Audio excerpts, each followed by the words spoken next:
All right. Well, Paul, are people trying to pay their taxes ahead of time so they can get a tax break? Well, we all try to do that to save taxes, definitely, but I want to preface this whole thing saying that this HR 1, which is the new tax law, we call it the Accountants Full Employment Act. CPAs and accountants and tax preparers will be very, very busy because things will be getting more difficult for some people, easier for other people.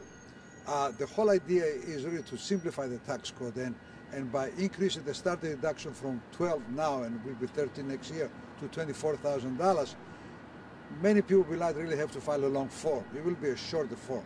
Okay, also he's increasing the child tax credit from $1,000 to $2,000. But the big thing is that you cannot prepare your taxes for 2018 and deduct it. There's a limitation of what you can do. I want to read this because I don't want to get it wrong. It says, under the law, itemized deductions for state and local income taxes, state and local property taxes, and sales taxes would be limited to $10,000. That's a very small amount. The average property tax bill is about $8,000. And if you talk about state taxes, another $6,000, $8,000. So people will be, who are itemized will be hurt here. But there's a nice thing that he increased the standard deduction from $12,000 to $24,000. So you make it up there, okay? Now, but people think that they can prepay the 2018 taxes and deduct it. That's not right. It says here the conference report or the law also would not permit an itemized deduction for 2017 on a prepayment of state and local income tax for the future tax year. We used to do the following. We used to have let's say that the accountant sets you up on a 4 estimate payments of $1,000 each, okay? Well, when this thing happens, you say, I'm going to increase my fourth estimate to maybe $10,000. So now you have a bigger deduction. And usually you do this thing in December by the year end. You cannot do it anymore.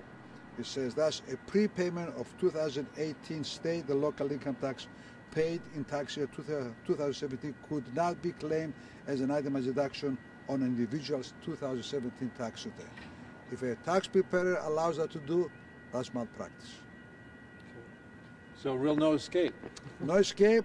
Hopefully the majority of the people will not really need to itemize. By getting the other $12,000 bump, on the standard deduction, they will not. They also lose the personal exemption of 40 and 50. That's lost too. It's going to be simpler for some people. Many people will lose, and the big beneficiary out of this thing is the big business. Big business will benefit tremendously, especially people that have, let's say, an LLC, where they get income from the LLC. They get a 20% discount. If I have an LLC and I have my business or my farm around the LLC, and I'm the 100% beneficiary of the LLC, and I have, let's say, $1 million net income, that will have to be discounted by 20%, which is $200,000. The big business is going to benefit. Hopefully, we hope, and that doesn't always happen, we hope that the big business will trickle this benefit down to us small people.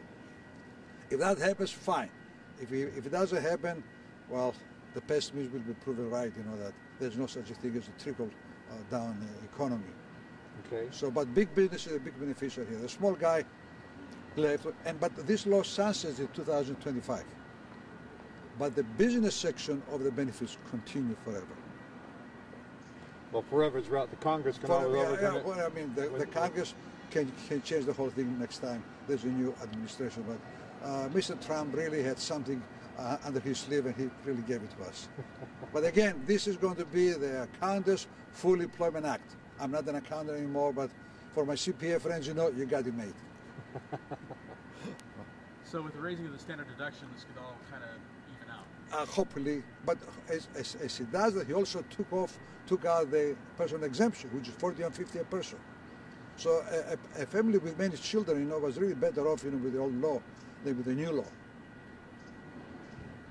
And if I don't have to itemize, then why would I bother giving anything to the Salvation Army or to the charity?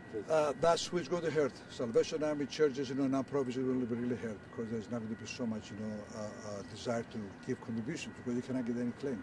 But we should not be doing it, for the deduction. We should do it out of love. But it's good to have the deduction too. That helps. All right.